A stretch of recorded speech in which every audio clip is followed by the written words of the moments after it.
Building partnerships is an important part of the Durham Savers project. Working with other organisations and pooling resources gives us a much greater chance of having impact and success in the areas in which we're working.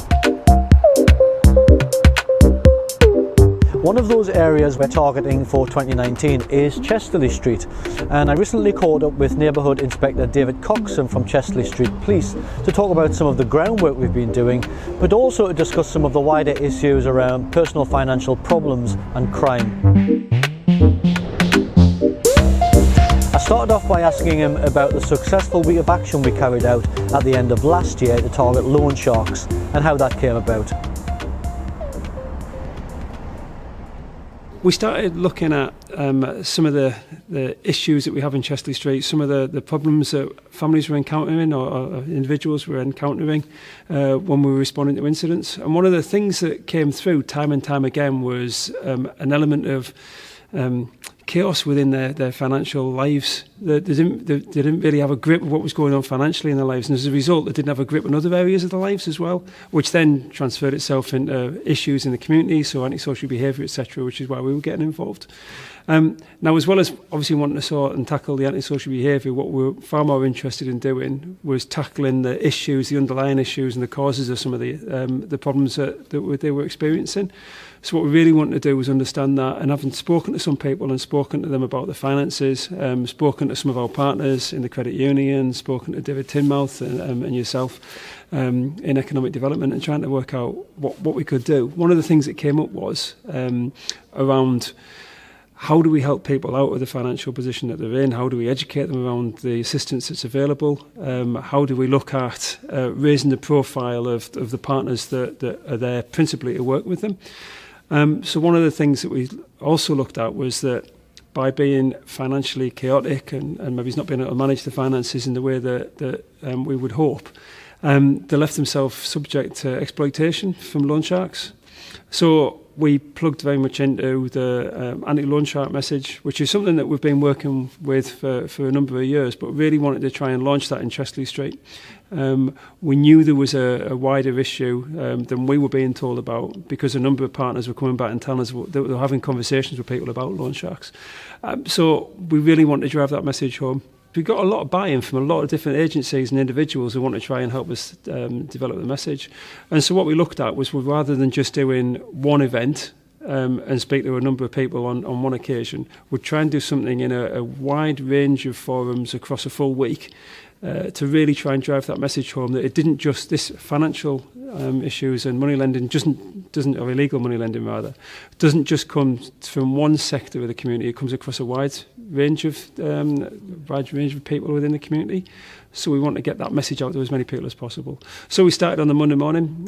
We started months before that in the planning and trying to work out exactly who could come and assist us and which areas we want to target.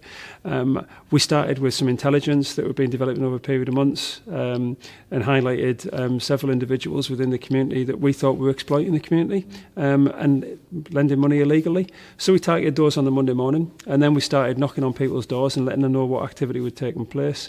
Huge number of coordinated social media campaigns across a range of partners to make sure we're getting the messages out about the action that we were taking, but also the reason we were taking that action.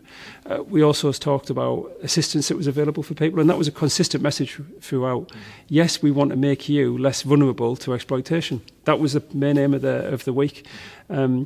If as a result we got some offences in there as well and we were able to deal with those offences, then yeah, okay, that's great. But really, if we can reduce the vulnerability that's there, then there's nowhere for people to exploit, so nowhere for illegal loan sharks to operate within the area.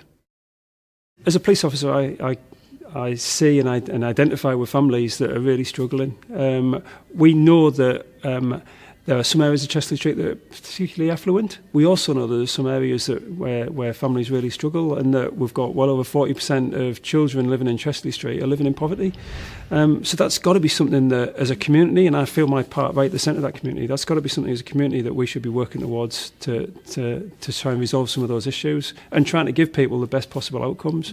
Because I think there is a link between where people struggle financially, they will struggle in other areas of their life. That creates tension tensions within relationships, which can lead to domestic violence on some occasions, or just can lead to those tensions when people go to school the following morning and haven't got the experiences of a weekend with enjoying time with family you go and talk about. So I see trying to encourage people to be as financially stable as possible has been a great benefit. There are some areas where advertising has been less effective around support services from sort of the local government, and trying to compete against other businesses that are very, very successful at promoting what they do, but actually cost families far more than it would if they were to go to a credit union, if they were to look at things from that perspective and then buy the goods from a local shop. We've got areas in Chesley Street where people really struggle to get broadband, where they've struggled to get the signal on the phone, to be able to do the checks to see where the cheapest deal is on the gas and electric. I know I've got some people who think that because they use a key card, they aren't able to look for alternative suggestions. And I know that we've got some people who are really vulnerable to that exploitation that I was talking about earlier from loan sharks.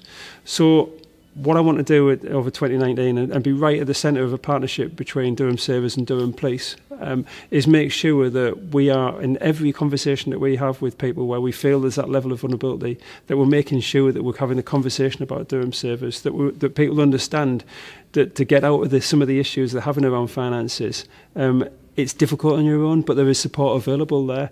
There are people who've got the expertise and the knowledge to be able to give them that information to help themselves. To be able to make sure that they're on the best possible tariff, that they're not being exploited by some of the premium retailers within the high street who might be able to give them a new washing machine or a new dishwasher or a new TV today, but it will cost them a far greater amount of money than it would by going to the credit union. So we really want to try and drive that message and make sure that people aren't as vulnerable as they are, and that we become more self-sufficient and supporting of what Durham Savers would try and promote over the next 12 months.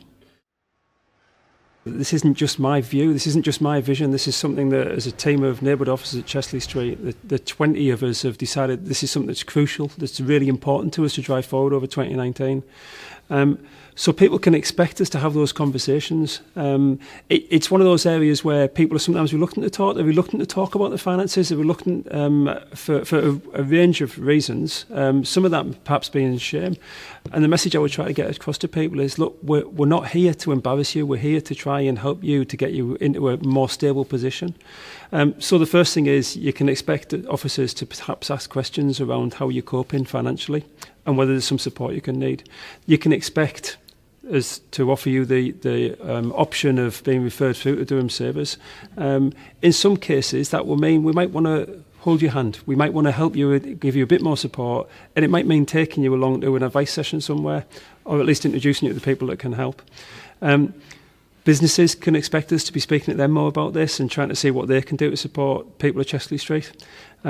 Likewise, some of the voluntary organisations that we work with, we've already spoken to, and they're really keen to get on board with this and look at the various aspects where we can save people money, be that from your gas and electric bill through to smoking cessation sessions to help and advice around how you financially plan and where you borrow money from.